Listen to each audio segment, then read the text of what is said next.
અમદાવાદમાં બનેલ પ્લેન ક્રેશની દુર્ઘટના બાદ વડોદરા એરપોર્ટ ઓથોરિટી હરકતમાં આવ્યું છે। વડોદરા એરપોર્ટ આજુબાજુ સર્વે હાથ ધરવામાં આવ્યો છે। નિયમ વિરુદ્ધ બનાવવામાં આવેલા મકાનો બિલ્ડિંગોનો સર્વે હાથ ધરવામાં આવ્યો છે। એરપોર્ટ સર્કલ સંગમ 4 રસ્તા વિસ્તારમાં 250 થી વધુ જગ્યાએ જોખમી બાંધકામ છે।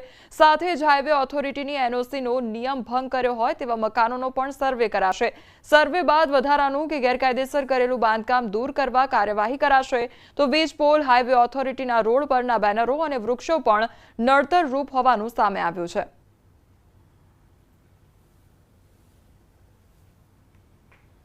देखिए, हमने कई जगह की जैसे लाइट पोल का होता है, इलेक्ट्रिक पोल होता है, ट्रीज होते हैं जिनकी हाइट ज़्यादा होती है, या बिल्डिंग होता है, या सिंटेक्स टैंक जो बिल्डिंग्स पे लगे रहते हैं, सोलर पैनल लगा रहता है।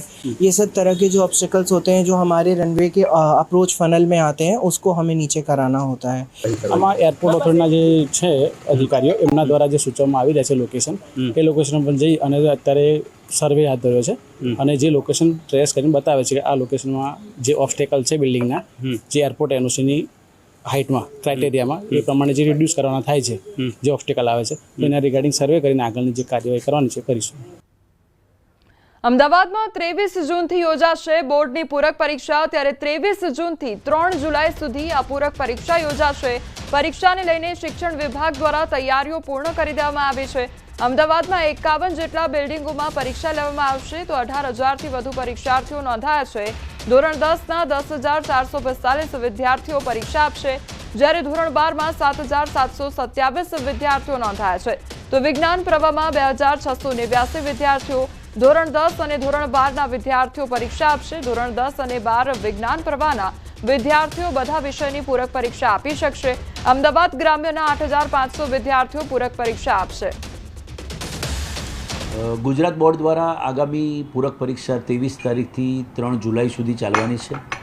આ પૂરક પરીક્ષામાં અમદાવાદની અંદર 51 બિલ્ડિંગની અંદર પરીક્ષા લેવામાં આવનાર છે। તમામ બિલ્ડિંગની અંદર જે કેન્દ્ર સંચાલકો હોય, સ્ટાફની નિમણૂક હોય તે પૂર્ણ કરવામાં આવેલું છે। અમદાવાદની અંદર 51 જેટલા બિલ્ડિંગની અંદર પરીક્ષા લેવામાં આવનાર છે અને એમાં કુલ 18,172 જેટલા વિદ્યાર્થીઓ આ પરીક્ષામાં નોંધાયા છે।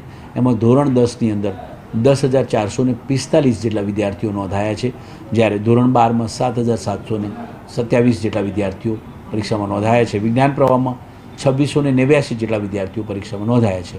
બે પ્રકારના વિદ્યાર્થીઓ છે કે જેનું પરિણામ ફેલ હતા તે પણ હશે, અને સાથે સાથે જે વિદ્યાર્થીઓ માધ્યમિક શિક્ષણ બોર્ડે જે આ વર્ષથી ખાસ એક નવું પગલું લીધું છે કે જો વિદ્યાર્થી તેનું પરિણામ સુધારવા માંગતો હોય તો પણ આમાં બેસશે, તો આ પ્રકારના વિદ્યાર્થીઓ પણ હશે।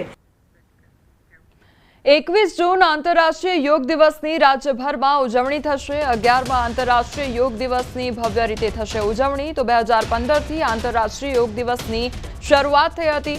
વડનગરમાં યોગ દિવસના રાજ્યકક્ષાની ઉજવણી જે છે તે થશે। ત્યારે વડનગરમાં 11 લોકેશન પર કાર્યક્રમ થશે।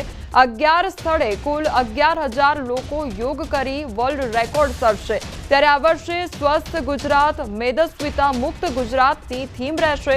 રાજ્યભરમાં અલગ અલગ સ્થળે યોગ દિવસનું આયોજન થશે।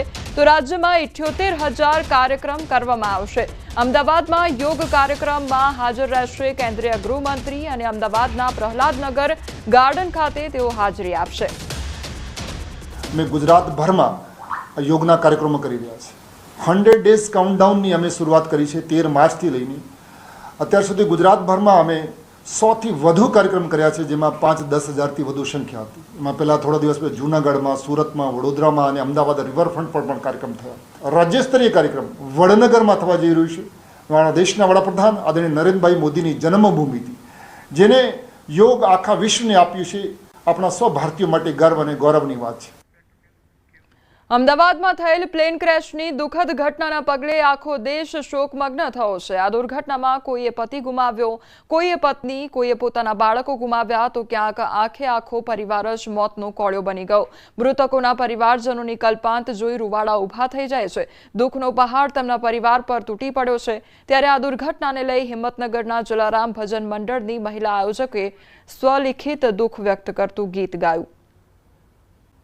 हे उड्या उड्या, हे उड्या उड्या, હે ઉડ્યા ઉડ્યા અમદાવાદથી વિમાન રે લંડન જવા ઉડિયા રે લોલ લંડન જવા ઉડિયા રે લોલ ઉડિયા એવા તરત જ પડ્યા બોય રે મેઘાણી નગર વિસ્તાર મારેલો હે બોય પડ્યા ત્યાં હે બોય પડ્યા ત્યાં તરત જ થયા ભસ્મીભૂત રે માનવ બધા બળી ગયા રેલો એવો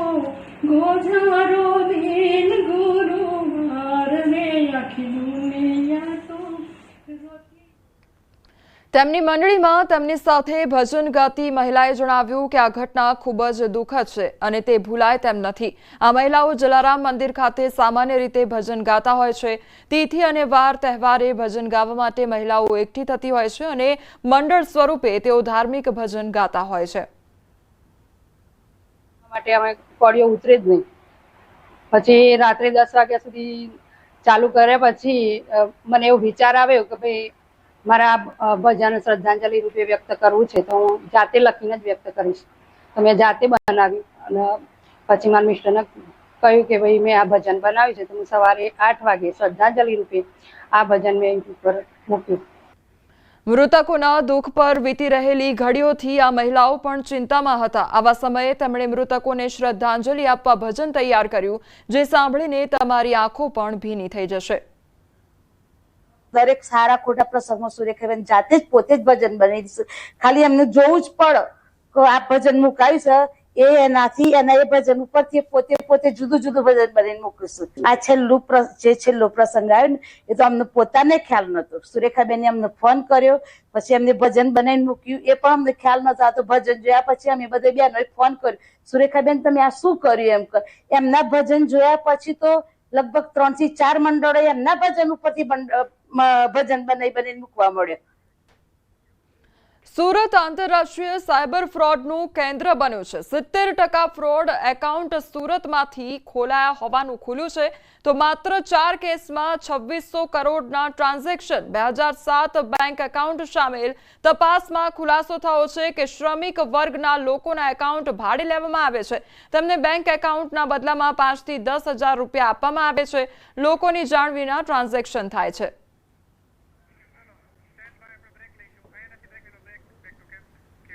સમાચારોમાં આગળ વધીએ તે પહેલા રોકાઈશું એક બ્રેક માટે.